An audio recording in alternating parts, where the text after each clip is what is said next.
Okay, so my name is Jaycie Hansen, and I'm doing my presentation on Damien Hirst.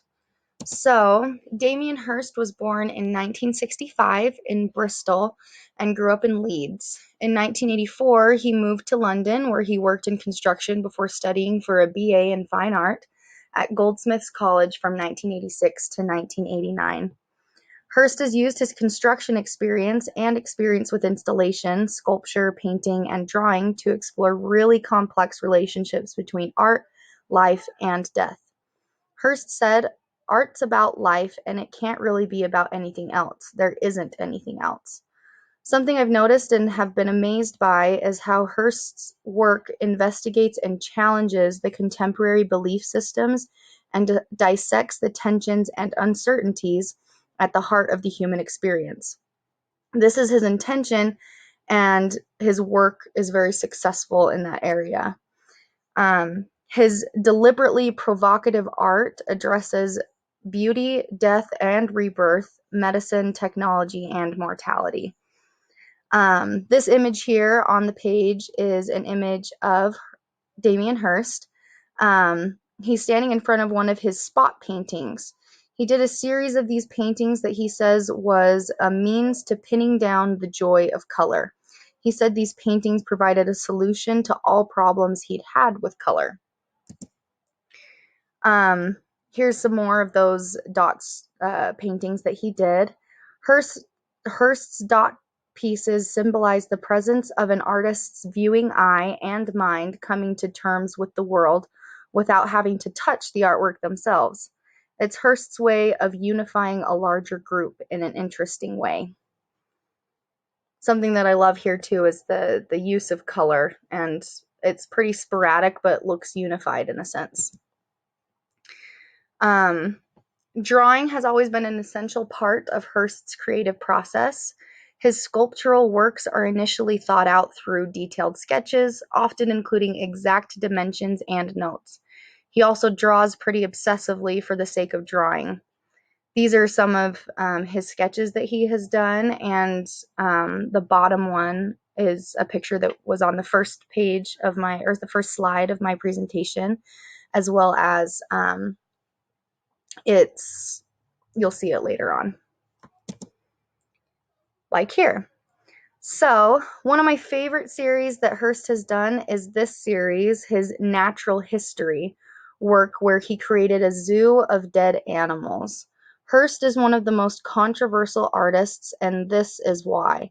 In 1991, he started this work through preserving animals in minimalist steel and glass tanks filled with a solution. All of the animals he uses in this exhibit are real. He got access to these animals in a variety of different methods and from a variety of different sources, such as from an Australian shark hunter, a London-based taxidermist, from a fish market in London, and many other places. Some of the animals were dead before Hirst got there, while others, and I quote, met ends tailored to their artistically conceived resting places, is what Damien Hirst said. Damien Hirst's fascination with death and mortality can be seen as a common theme that weaves in and out of his various series.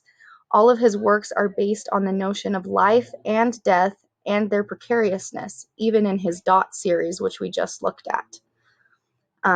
So the top picture is an image from one of his exhibits. He's done sharks quite often, but these are real sharks. And then in the bottom left, we have fish that are encased in the same solution, as well as a split sheep here at the bottom right. So, something interesting about this series is he makes it very personal.